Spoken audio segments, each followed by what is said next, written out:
주여 사경을 시작하도록 하겠습니다. 함께 기도하겠습니다.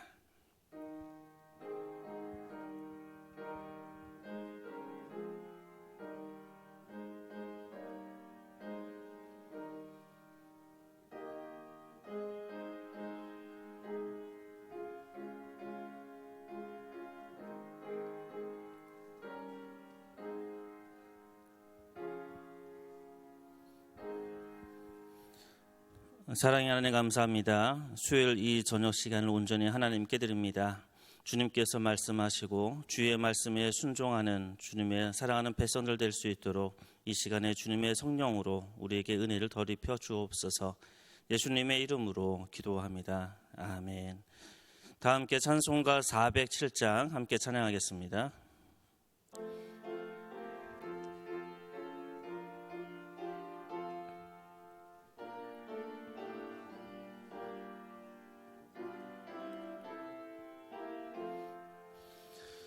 구주와 함께 나 죽었으니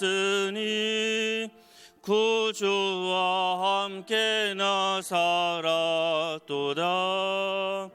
영광의 그날에 이르도록 언제나 주만 바라봅니다.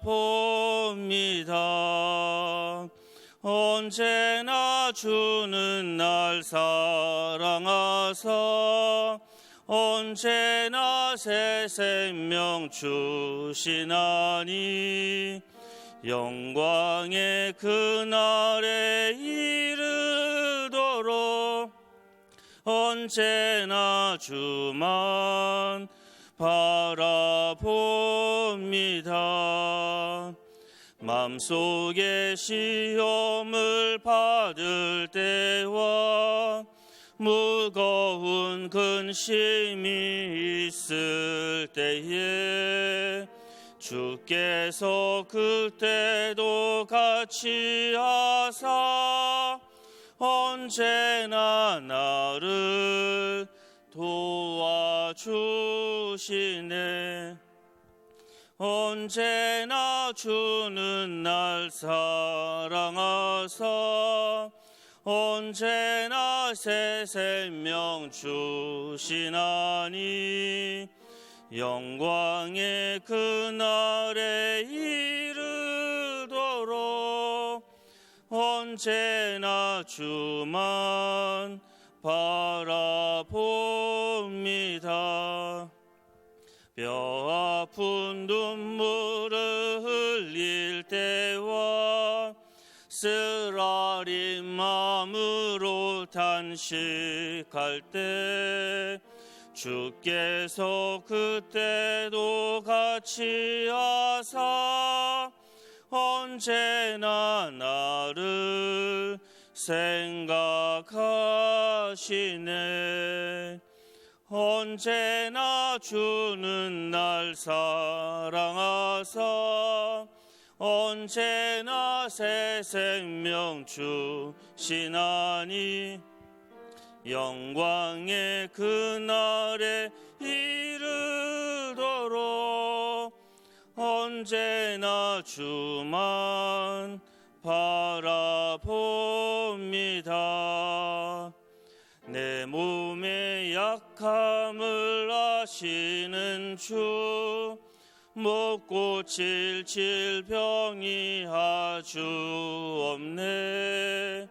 괴로운 날이나 기쁜 때나 언제나 나와 함께 계시네. 언제나 주는 날 사랑하사 언제나 새 생명 주시나니 영광의 그날에 이르도록 언제나 주만 바라봅니다.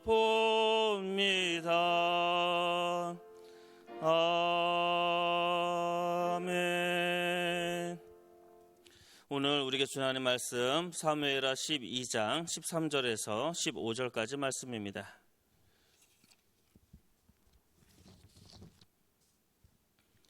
사무엘하 12장 13절에서 15절까지 말씀을 우리 같이 한 목소리를 읽도록 하겠습니다. 13절의 말씀입니다.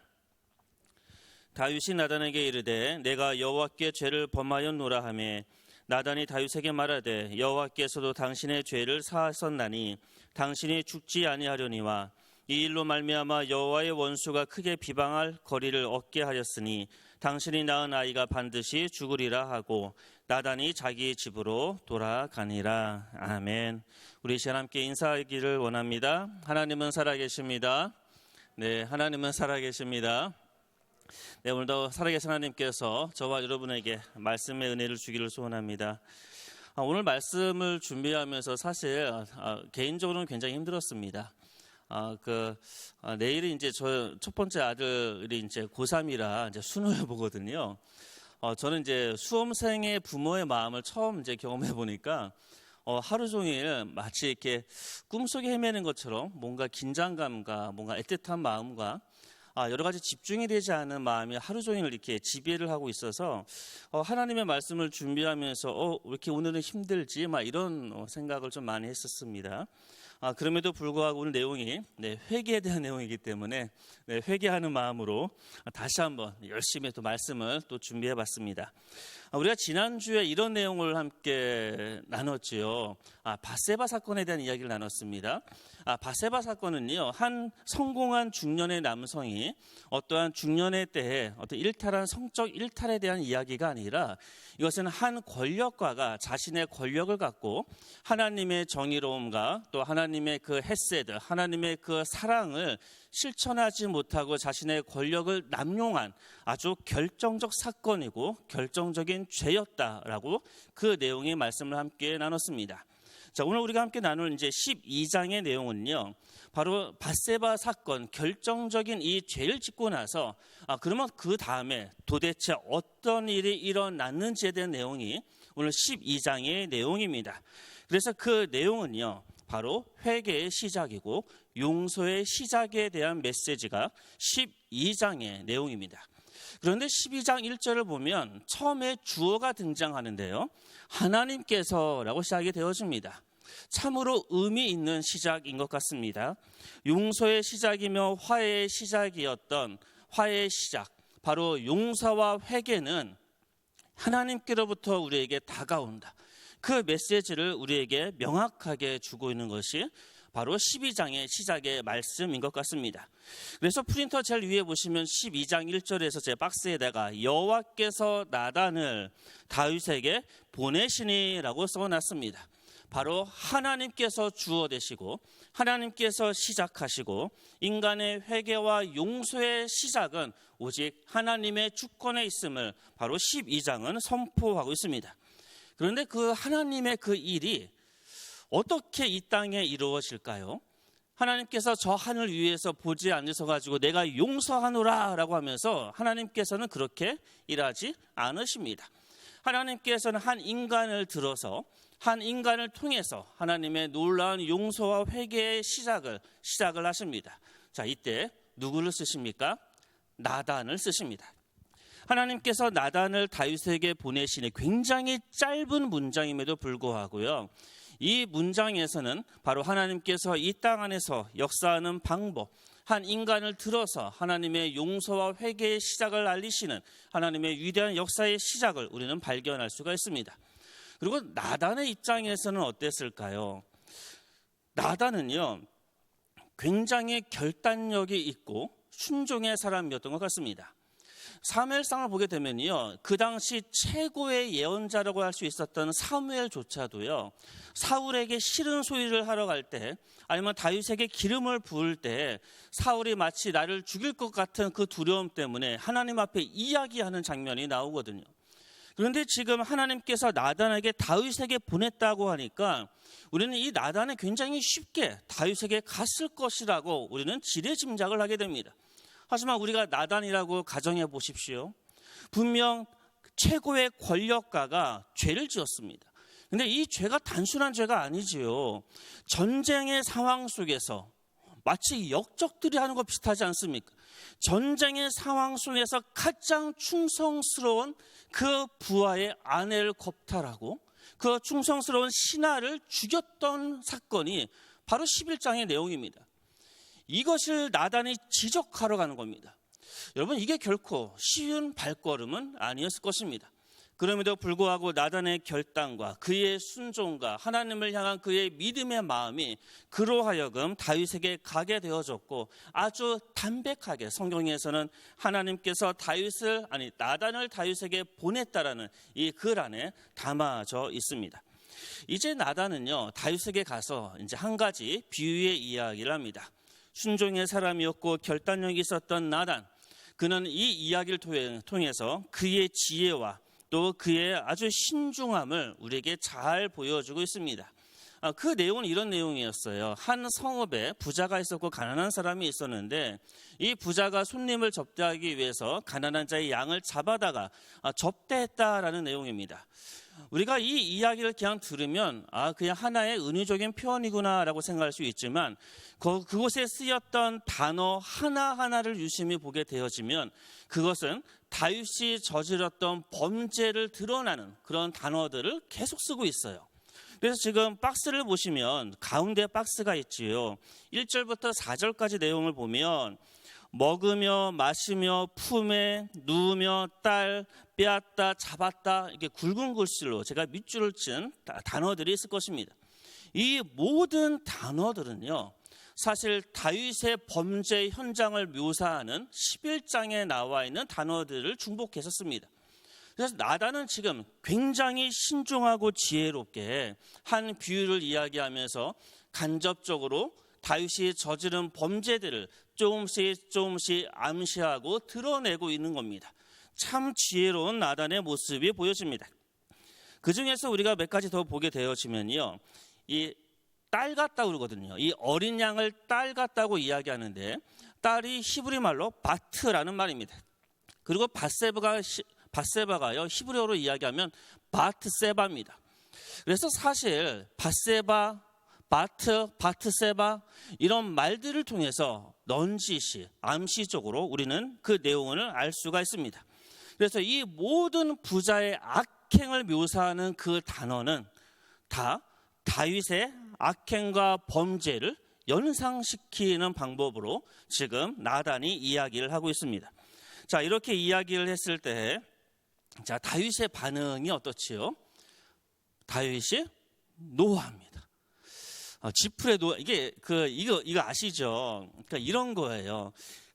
만약에 층간 소음이 있다고 했을 때, 아래층 사람이 이제 친구들이 놀러 왔을 때 막 위층에 사는 사람을 막 흔히 얘기하는 뒷담화를 하고 있었습니다. 막 이렇게 까고 있었어요. 이때 마침 위에 있던 사람이 초인종을 누르고 이 집에 잠깐 방문했을 때, 이렇게 뒷담화를 하고 있었던 사람은 이 2층에 살고 있는 사람에 대해서 어떻게 반응을 하지요? 굉장히 친절하게 대하죠. 이거 뭔 얘기인지 아시겠습니까? 제가 하는 말이요. 그러니까 이게 일종의 반대적인 감정입니다. 그래서 지금 다윗이 노하고 있는데, 이게 일종의 자기 방어 기제가 지금 발현된 겁니다. 그래서 이것을 다른 말로 표현하면 투사라든가 아니면 반동 형성의 어떤 자기 방어 기제가 지금 나타나고 있다라고 이야기합니다. 좀 더 예를 들면 이런 거예요. 여러분, 우리가 동성애는 죄고 동성애에 대해서 굉장히 비판적으로 이야기하는데, 종종 너무 지나치게 혐오의 어떠한 모임을 하거나 동성애자들에 대해서 지나친 분노를 표현하는 사람들을 만날 때가 있지 않습니까? 그럴 때 심리학자들은 이렇게 이야기해요. 자기 안에 있는 그러한 그 충동을 억압하고 오히려 정반대의 충동을 이렇게 보여주는 모습이라고 합니다. 자기 안에 있는 성적인 정체성을 숨기면서 오히려 더 분노하는 그런 모습도 그 안에 있다는 겁니다. 지금 그런 모습들이 지금 보여지고 있는 것이 바로 이러한 모습이지요.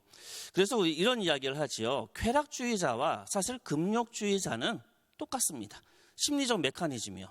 그래서 지금 이 다윗이 보여주고 있는 이 심리적 메커니즘이 똑같다는 겁니다. 일종의 투사이며 반동 형성이 형성되어서 자신의 모습이 투사되어서 그 이야기를 듣고 지나칠 정도로 분노합니다. 왜 그러냐면요, 그 다음에 이런 말을 하기 때문에 그래요. 그 사람 마땅히 죽여야 된다.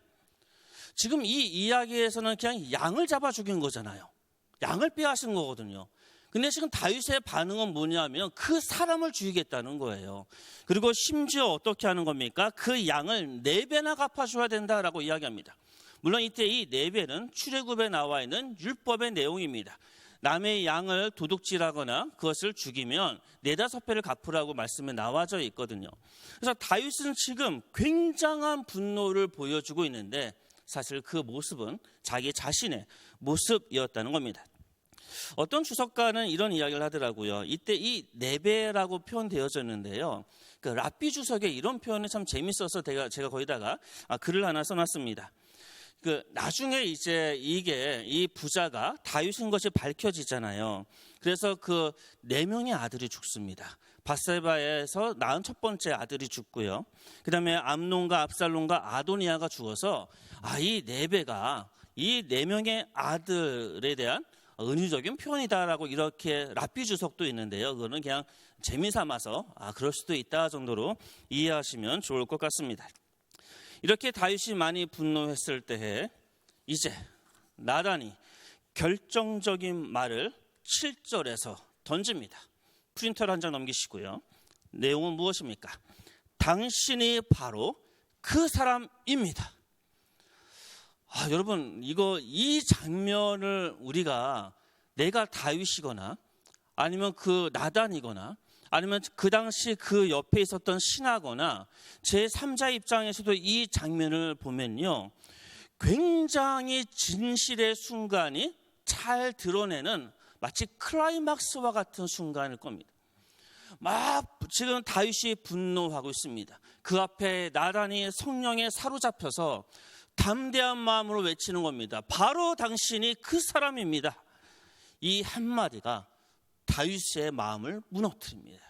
그리고 이 한마디가 다윗으로 하여금 두려움을 갖고 하나님에 대한 두려움과 자신의 죄를 직시하게 만드는 말이 바로 이 말입니다. 그래서 어떤 학자는 이것이 마치 트로이의 목마와 같다라고도 이야기를 합니다. 이렇게 트로이의 목마를 이렇게 성에 안에 들여다 놓고 나중에 그 안에서 이제 이렇게 병사들이 나오면서 다 점령하잖아요. 그것처럼 트로이의 목마처럼 비유 이야기로 다윗의 마음에 들어갔다가 거기서 다윗을 드러내는 이 장면을 통해서 그런 식으로도 표현을 하게 됩니다. 또 하나 우리가 기억해야 할 것은요, 복음의 초점은 이렇습니다. 이거는 유진 피터슨이 한 이야기입니다. 우리는 보통 이런 일반적인 진술들, 막연한 견해들, 대중적인 그런 이야기들을 많이 듣지만 복음은 그런 대중적인 것이 아니라, 오해하지 마십시오. 복음은 대중적인 것이 아니라 지극히 개인에게 초점을 맞춥니다. 여러분, 이게 이해되기를 소원합니다. 그러니까 대중적이 아니라는 의미가 아니라 일종의 은유적 표현이에요. 복음은 바로 개인에게 초점을 맞춘다는 겁니다. 개인은 물론 사회 공동체에도 하나님 나라를 위한 초점이 있지만 복음의 1차적인 초점은 바로 당신이라는 겁니다.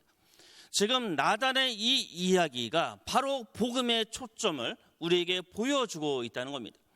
우리가 주일날 설교를 들을 때나 하나님의 말씀을 들을 때 그 말씀은 일반적인 막연한 도덕적이고 좋은 이야기가 아니라 그 말씀은 나의 말씀, 그 말씀은 너의 말씀이 아니라 바로 나의 말씀이 되어야 된다는 겁니다. 그것이 바로 복음의 초점이 거기에 있다는 겁니다. 이렇게 하나님께서 나단을 통해서 다윗의 심령에 하나님의 말씀을 부어주십니다. 바로 당신이 그 사람입니다. 이 말씀 앞에 다윗이 무너지고 그는 회개하게 되어집니다. 그 회개하는 장면이 바로 시편 51편에 너무나 잘 나와 있습니다. 사실 사무엘서에는요, 아주 단순하게 딱 2마디 하거든요. 내가 하나님께 범죄하였습니다.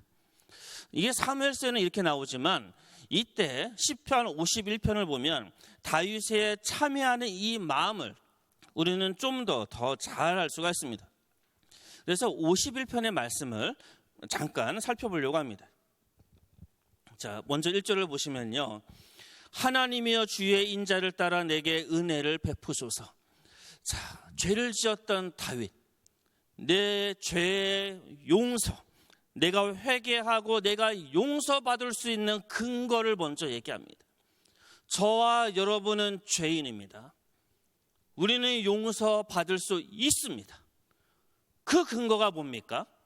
바로 지금 다윗이 고백하는 주의 인자와 주의 은혜입니다. 저와 여러분은 죄인입니다. 그럼에도 불구하고 하나님의 은혜와 은총이 있기 때문에 하나님의 그 약속의 근거에서 우리는 이야기할 수 있습니다. 하나님, 나를 용서해 주옵소서. 바로 하나님의 그 말씀, 약속에 근거하여 우리는 회개에 들어갈 수가 있습니다. 지금 이렇게 다윗은 그것을 알았던 것 같습니다. 그래서 그의 이 용서를 비는 회개의 이 기도는 너무나 뛰어나며 오늘 우리에게도 우리가 어떻게 회개해야 되는지에 대한 모습을 너무나 잘 보여주고 있습니다.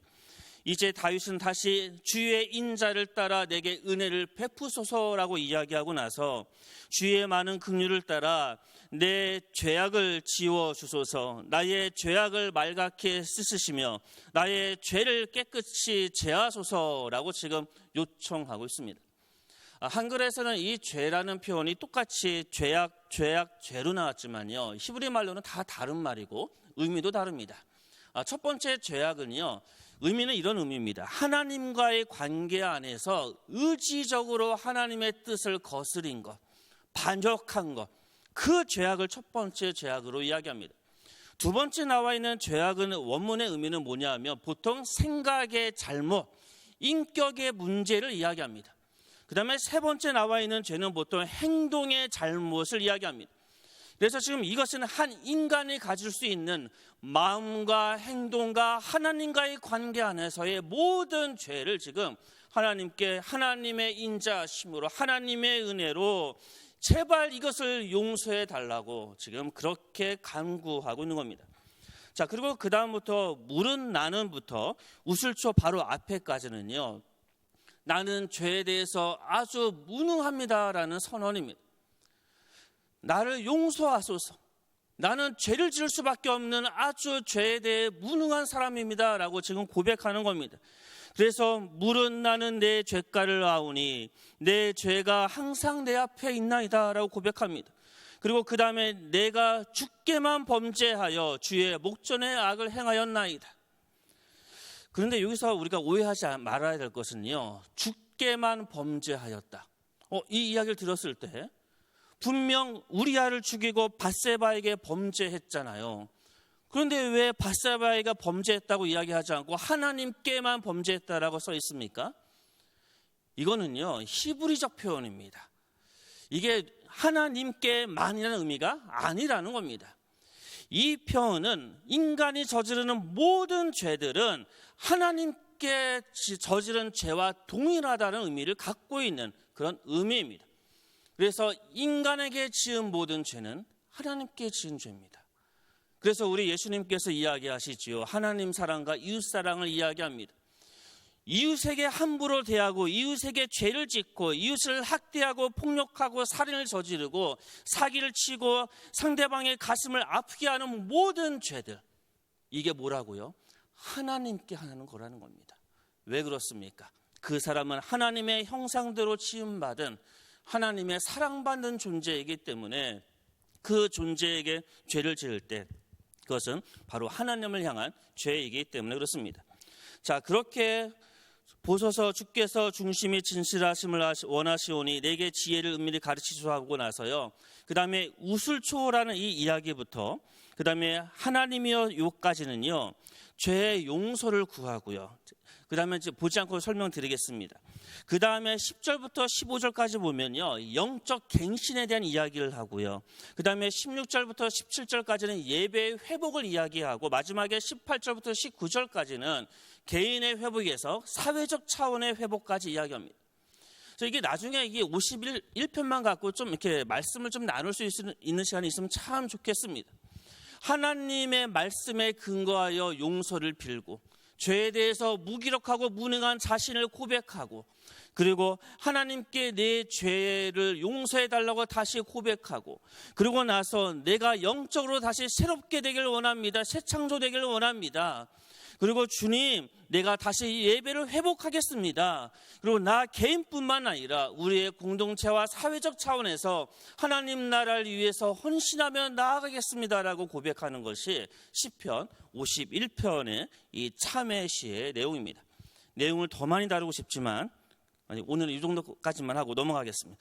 자, 그 다음에 이런 이제 참회가 있었죠. 위대한 시편을 지으면서 하나님 앞에 철저하게 자복하고 하나님 앞에 죄를 고백했던 다윗의 모습, 하나님께서 나단의 입술을 통해서 선포하십니다. 내가 너의 죄를 사하노라. 이게 13절의 말씀이거든요. 자, 그러면 여기서 우리는 한 가지 이제 한번 생각해 볼 것이 있습니다. 죄를 사하 주시겠다라고 말씀을 하셨어요. 근데 그 다음에 어떤 일이 일어나는지 우리는 알고 있지요. 어떤 일이 일어납니까? 밧세바가 낳은 아들이 죽습니다. 이걸 어떻게 이해하면 좋을까요? 분명히 하나님의 용서가 선포됐잖아요. 그러면 뭔가 인생이 잘 풀려야 될 것 같은데 아니라는 거예요. 우리는 이곳에서 한 가지 기억을 해야 됩니다. 우리는 용서받은 죄의 결과를 안고 살아갈 수밖에 없다는 겁니다. 제가 어릴 때 어떤 목사님이 이 비유를 이렇게 드시더라고요. 우리가 죄를 짓는 것은 통나무에 못을 박는 것과 같다. 이런 얘기 들어보셨습니까? 통나무에 못을 박는 것이 죄를 짓는 거다. 그러면 회개와 용서는 뭐냐? 그 못을 망치로 뽑는 거다. 그래도 통나무에는 못 자국이 남아있다. 그 얘기를 하거든요. 바로 그 내용이 이 내용입니다. 하나님의 용서가 있음에도 불구하고요, 그 죄의 결과를 우리는 안고 살아가야 됩니다. 그렇기 때문에 죄는 무서운 거고요, 짓지 않으셔야 됩니다. 그래서 교회에서 끊임없이 제발 죄 짓지 말라고, 사람의 마음을 아프게 하지 말라고, 사회적으로 공동체적으로 가정 안에서 폭력과 험한 말과 상대방에게 죄를 짓지 말라고 이야기하는 것이 하나님께서는 용서하실 것입니다. 우리가 자복하고 참여하면 분명 하나님은 용서하십니다. 그런데 그 죄의 결과로 나타나는 것들에 대해서 내가 그것을 붙들고 살아갈 수밖에 없는 것이 이 땅의 삶이라는 겁니다. 그래서 죄는 무서운 겁니다. 자, 그 죄의 결과는 어떻습니까? 두 가지로 나타나거든요. 다윗의 나머지 생에 있어서 끊임없는 재앙이 나타납니다. 그 내용이 그 10절에 나오지요. 칼이 내 집에서 영원토록 떠나지 않을 거다. 거든요. 그래서 제가 지금 이 페이지 제일 밑에 보시면 제가 사무엘하 13장부터 사무엘하 마지막 24장까지의 내용을 4개의 박스로 간단하게 요약을 한 게 있거든요. 한번 보십시오. 어떤 일이 일어납니까? 13장부터 18장까지는 어떤 일이죠? 두 아들의 반역을 합니다. 당연히 또 죽죠, 다요. 그 다음에 19장에는 아주 슬픈 귀환을 해요. 그리고 20장에는요, 이제 세바라는 그 신하지요. 그러니까 이제 권력이 무너지기 시작한 겁니다. 세바의 반역이 일어납니다. 그래서 13장부터 다윗의 인생은 고난의 시작이고 재앙의 시작입니다. 우리는 이것을 기억할 필요가 있습니다. 그리고 아까도 우리가 함께 나눴지만 밧세바 사이에 태어난 그 아이의 죽음. 이것은 참으로 이 죄의 결과가 주는, 죄의 참담함이 주는 또한 현실이기도 합니다. 좀 더 이해하기 쉽기 위해서 이렇게 이해해도 됩니다. 만약에 마약을 하고 있는 여성이 있다고 하십시오. 이 여성이 마약을 하다가 아이를 낳게 됩니다.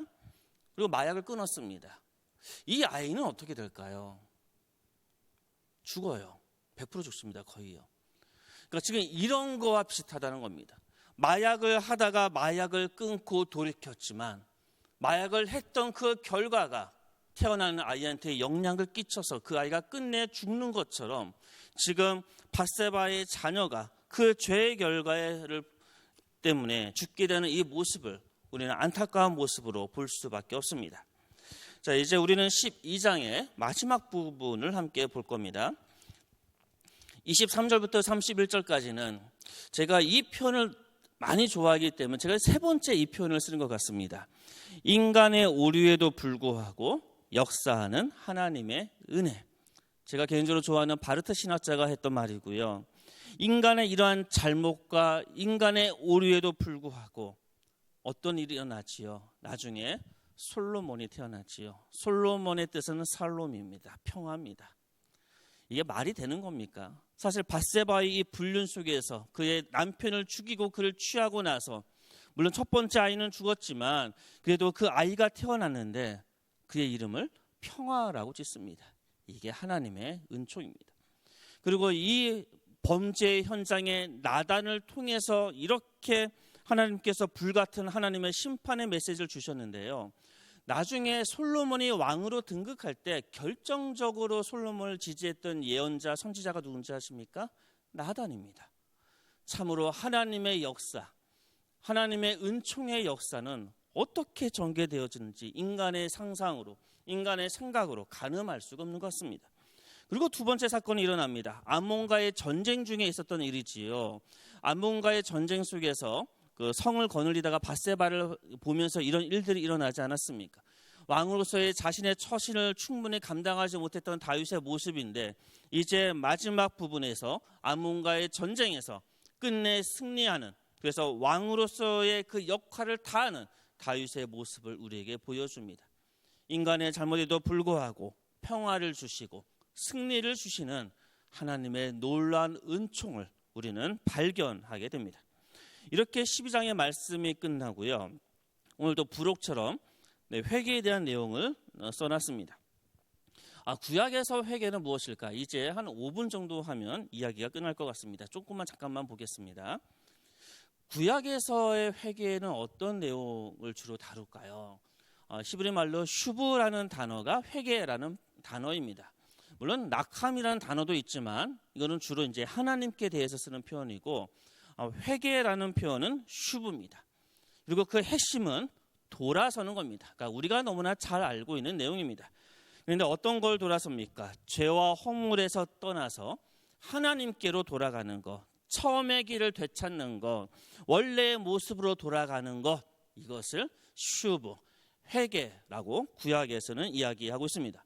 그런데 우리가 이곳에서 한 가지 기억할 것은 후회와 회개의 차이점은 한 번쯤은 들어보셨겠지만 확인하고 넘어갈 필요가 있다는 겁니다.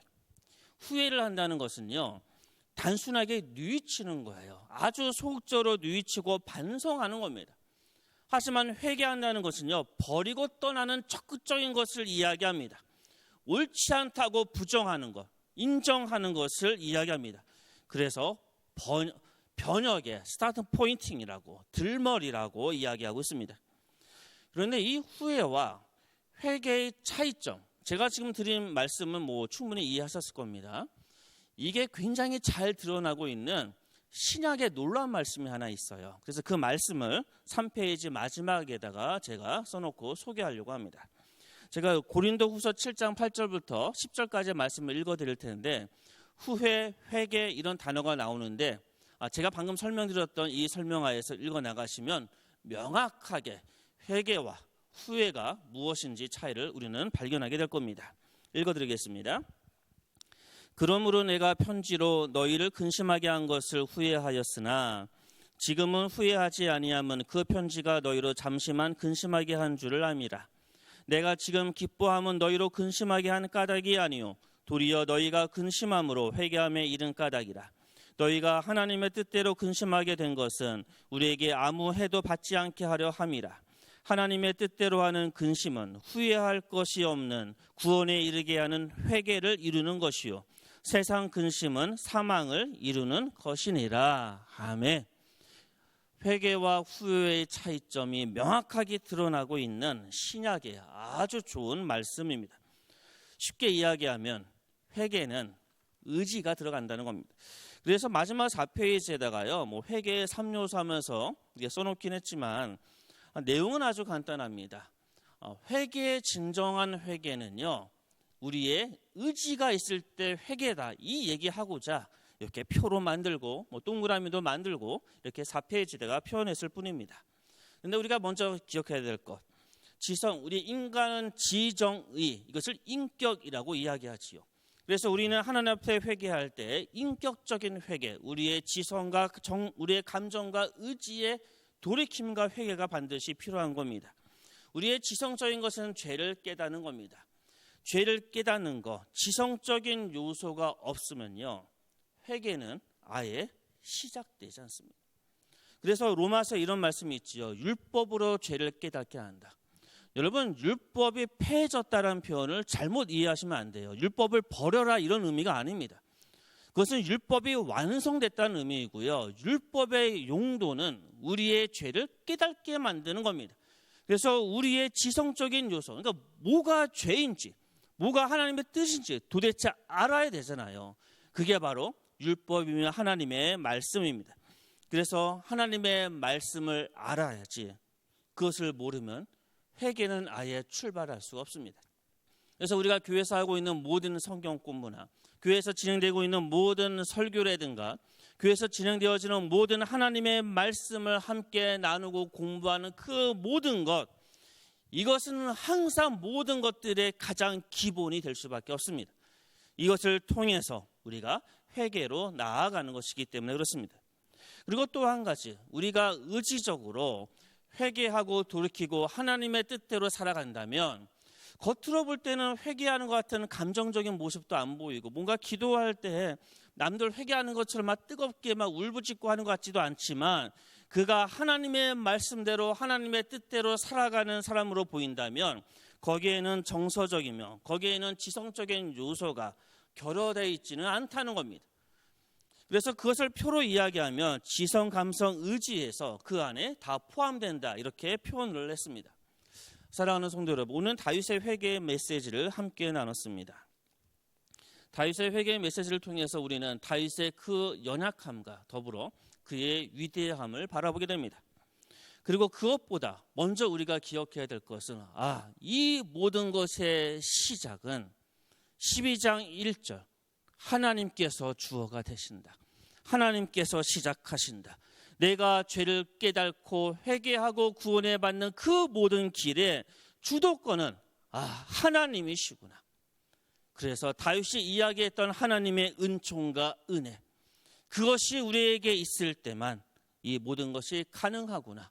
그리고 오늘 저와 여러분을 하나님의 자녀로 부르시고 하나님의 은총과 은혜로 우리의 죄를 용서하시고 저와 여러분은 이미 구원받은 존재가 되었습니다. 그래서 이제 우리는 주님 앞에 온전히 하나님의 뜻대로 살아가는, 하나님의 그 놀라운 은총에 감사하며 나아가는 주님의 자녀로 살아가는 저와 여러분의 되기를 주님의 이름으로 축원합니다. 함께 기도하겠습니다. 사랑의 하나님 감사합니다. 오늘도 주의 말씀으로 우리와 함께 하심에 감사합니다. 주님, 내 죄를 회개하고 나의 회개의 간절함 때문에 하나님께서 용서해 준 것이라고 우리는 착각했습니다. 하지만 주님, 오늘 말씀을 통해서 하나님께서 우리를 부르시고 회개의 자리에 초대하시고 용서하고자 우리의 마음에 불같은 말씀을 심어주셔서 우리를 회개케 하심에 감사합니다. 주님, 오늘 이 자리에 있는 저와 또한 이 자리에 함께 있는 주님의 사랑하는 성도들이 주님의 그 은총과 은혜에 감격하며 온전히 하나님의 뜻대로 살아가는 하나님의 자녀들 될 수 있도록 인도하여 주옵소서. 예수님의 이름으로 기도합니다. 아멘. 우리 이 시간 함께 기도하기를 원합니다. 내일이 수능을 보는 날이지요. 이 땅에 있는 고3들과 수험생들, 또 이 땅에 있는 많은 학생들을 위해서 함께 기도하기를 원합니다. 학업이 1순위가 되어지는 이 비참한 현실 속에서 우리 아이들이 하나님께서 주시는 비전을 발견하게 하시고 무엇보다 하나님의 마음에 합한 아이로 성장하게 하시고 세속적이고 너무나 만몬신을 숭배하는 그 시선에 집중하는 것이 아니라 하나님의 시선에 자신의 시선을 맞추는 그런 우리 수험생들, 우리 아이들 되게 해달라고. 그리고 혹시 기억나는 아이가 있으면 시험 떨지 않고 잘 보고 좋은 결과를 얻을 수 있는 그 결과에 만족할 수 있는 아이가 되게 해달라고 우리 이 시간 함께 기도하기를 원합니다. 함께 기도하겠습니다. 사랑의 하나님 감사합니다. 내일은 수능이 있는 날입니다. 주님, 이 땅에 있는 많은 수험생들 또 많은 학생들 이 경쟁 사회 속에서 온전히 입시 때문에 여러 가지 힘든 일을 경험하게 했습니다. 주님, 비록 어려움에도 불구하고 넉넉히 밟고 일어나 승리하는 우리 아이들 되게 하시고 주님, 세속적인 가치관, 만본신을 숭배하는 자가 되지 않게 하시며 온전히 하나님께서 바라보는 그 시선에 자신의 시선을 맞추며 하나님의 비전을 품고 하나님 나라에 대한 소망을 품는 주님의 귀한 자녀로 성장할 수 있도록 주여 인도하여 주옵소서. 주님, 내일 치러지는 수능의 시간 동안 그동안 애쓰고 힘들게 왔던 모든 아이들 주님께서 축복하셔서 그 결과가 어떠하든지 그 결과에 만족하게 하시고 그 결과를 통해서 더욱더 도약하며 더욱더 성장해 나가는 시간이 되어질 수 있도록 주여 인도하여 주옵소서. 그리고 20대가 되어지고 성인이 되어서 온전히 하나님의 마음에 합한 다윗처럼 하나님 나라를 위해서 헌신하며 나아가는 주님의 귀한 자녀를 될 수 있도록 주님께서 축복하여 주시고 주님께서 동행하여 주옵소서. 주님, 이 땅에 있는 많은 학생들을 축복합니다. 주여 함께 하시고 그들을 지켜주시며 주님께서 그들과 늘 함께 동행하여 주옵소서. 이 모든 것 다 주님께 맡깁니다. 감사합니다.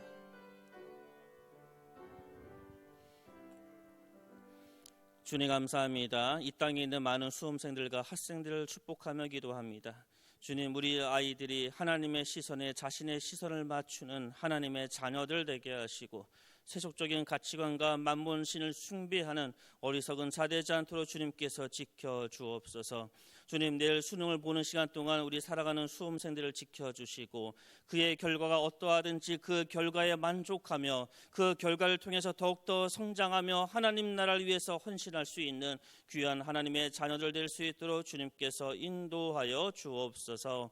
예수님의 이름으로 기도합니다. 이제는 우리 주 예수 그리스도의 은혜와 하나님의 그 기쁘시는 사랑하심과 성령님의 늘 함께 하시고 지켜주시고 인도하시는 그 놀라운 능력이 이 땅을 살아가는 많은 수험생들과 학생들, 오늘도 말씀 가운데 온전히 회개의 자리에 초대받는 이 자리에 있는 주님의 사랑하는 성도들 그 머리 위에 이제부터 영원히 함께 하기를 축원하옵나이다. 아멘.